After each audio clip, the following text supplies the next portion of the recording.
শুধুমাত্র একটা নির্বাচন করে চলে যাবে এই সরকারের এরকম ম্যান্ডেট নেই। এই সরকারের ম্যান্ডেট আছে কিনা সেই প্রসঙ্গেও একটু বলি। সেটা হচ্ছে আমাদের আগের তত্ত্বাবধায়ক সরকারগুলো যেগুলো কনস্টিটিউশনাল আমাদের 13th অ্যামেন্ডমেন্ট থেকে হতো, সেটা একটা কনস্টিটিউশনাল বেসিস ছিল। এই সরকার ভোট পায়নি, কিন্তু এটা একটা পপুলার সিরিয়াস এবং আপরাইজিং এর মধ্য দিয়ে তৈরি হয়েছে। ডক্টর জাহিদুর রহমান,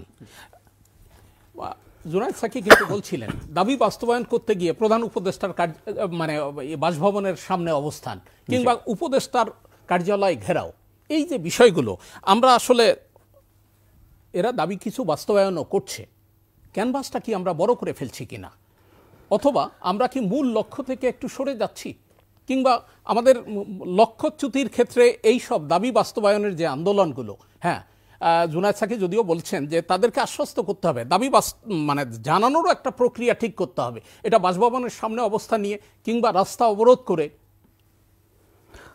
ধন্যবাদ আপনাকে। মানে আমরা এই আলাপটা এই মুহূর্তে আনছি কারণ একটা সরকার যেটা ন্যূনতম স্টেবল সরকার না। মানে আপনি স্বাধীনতার পর কোনো একটা সরকার এসে দেখলে যে বাংলাদেশে পুলিশ বলে কিছু নেই। হ্যাঁ সঠিক। মানে কোথাও কোনো পুলিশ টু সাম এক্সটেন্ট এসছে, কিন্তু সেই পুলিশও এখনো সিনসিয়ারলি দায়িত্ব পালন করতে পারছেন বা করছেন কিনা এই প্রশ্ন আমরা করতে পারি। দুটোই হয়তো আছে, অনাস্থার প্রশ্ন আছে, তাদের ভীতি আছে। তারা মনে করছেন, আমি পত্রিকার রিপোর্ট দেখেছি দুদিন আগেও, যে তারা থানাতেই থাকতে চাইছেন, একটু দূরে থাকা তারা খুব বেশি ঝুঁকিপূর্ণ মনে করছে। হ্যাঁ, গণমানুষের আসলে একটা অবস্থা হয়েছিল যে সিভিল প্রশাসন এবং পুলিশ প্রশাসনের প্রতি মানুষের কিন্তু আস্থাহীনতার মানে একটা। এবং আমি আসলে এখানে আমাদের একজন সাবেক সচিব আছেন, আমাদের যে সিভিল প্রশাসন আছে তারাও এই সরকারকে ক্ষমতায় রাখার জন্য অনেক বিভৎস সব অন্যায় করেছেন। ধরুন 18 সালের রাতে সিলমারা রিটার্নিং অফিসার কারা ছিল, ডিসিরা ছিল, তাদের নেতৃত্বে এগুলো হয়েছে। কিন্তু যেহেতু ওনারা গুলি করেন না, সিভিল প্রশাসনের প্রতি ক্ষোভ বিক্ষোভ কমই তুলনামূলকভাবে। পুলিশ যেহেতু গুলি করেছে, হত্যা করেছে, পুলিশকে আমরা কনফ্রন্ট করেছি, এই কারণে হয়তো পুলিশের প্রতি ক্ষোভটা অনেক বেশি, এবং যৌক্তিক কারণেই, যদিও ওই মানুষগুলো খুব বেশি মতো ছিল। তো যেটা বলছিলাম, যখন এই সময় এই ঘটনাগুলো ঘটছে তখন নিশ্চিতভাবে এই প্রশ্ন আসতে পারে। ধরুন ডক্টর ইউনূসের বাড়ির সামনে যারা অবরোধ করেছিলেন, বা এই সময়কার প্রচুর নিয়োগের মধ্যে অভিযোগ তো আছে এরা মূলত আওয়ামী লীগের পরিবার থেকে নেওয়া হয়েছে। সুতরাং এই প্রশ্ন কেউ কেউ করেছেন, ইললজিক্যালও না।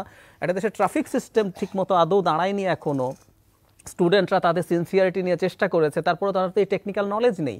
এই সময় যখন আপনি করছেন, এই যে পুরো শহর স্থবির হয়ে যাচ্ছে, যে কেউ রাস্তায় নেমে যাচ্ছি, থাকতে পারে এর মধ্যে। তবে আমি সাকিবের সাথে একেবারেই একমত একটা জায়গায়, আওয়ামী লীগের পুরো সময়টাতে আমরা শুনেছি না, আমাদেরকে সাবেক প্রধানমন্ত্রী সংবাদ সম্মেলনে বলতেন দেই বিদ্যুৎ বন্ধ করে, ওটা বন্ধ করে, মানে ভাবটা এইরকম, she owns this state but she is the state, I'm the state concept, উনি তো স্টেট হয়ে গিয়েছিলেন।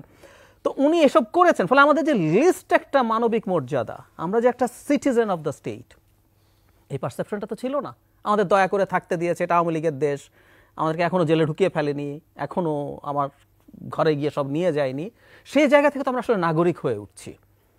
সো এটা একটা এই অর্থে পজিটিভ সাইনও যে আমি যখন নাগরিক হয়ে উঠছি, এবং আমি এটাও মনে করি আওয়ামী লীগ নিয়োগকৃত যদি তাদের পরিবারের লোকজনও যদি বঞ্চনার শিকার হয়, তার দায়িত্ব আসলে সরকারকে নিতে হবে। সুতরাং সরকারকেও বের করতে হবে। কিন্তু আমি সবার কাছে এই অ্যাপিলটা করতে চাই যে একটা সরকার 2 সপ্তাহ হয়নি, ইটস আর্লি। আমি সিরিয়াসলি মনে করি আর একটু সময় দেওয়া হোক, তারপর তারা তাদের কাজ শুরু করুক। কিন্তু আমি এটাও একটু যোগ করতে চাই, সেটা হলো যে মূল কাজ, এটা একটু রিপিটেশন হবে, আসলে এটা ডিফারেন্ট সরকার। সুতরাং এর ম্যান্ডেট কি আসলে আমাদের সোসাইটিতে এখনো এটার নিয়ে আমরা এখনো ঐক্যমত্যতে পৌঁছেনি।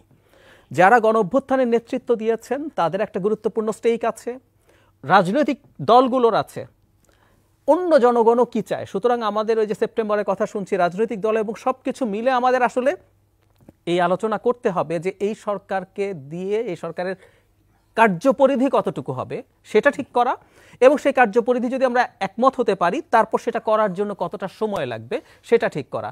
আমিও ব্যক্তিগতভাবে মনে করি শুধুমাত্র একটা নির্বাচন করে চলে যাবে এই সরকারের এরকম ম্যান্ডেট নেই। এই সরকারের ম্যান্ডেট আছে কিনা সেই প্রসঙ্গেও একটু বলি। সেটা হচ্ছে আমাদের আগের তত্ত্বাবধায়ক সরকারগুলো যেগুলো কনস্টিটিউশনাল আমাদের 13th অ্যামেন্ডমেন্ট থেকে হতো, সেটা একটা কনস্টিটিউশনাল বেসিস ছিল।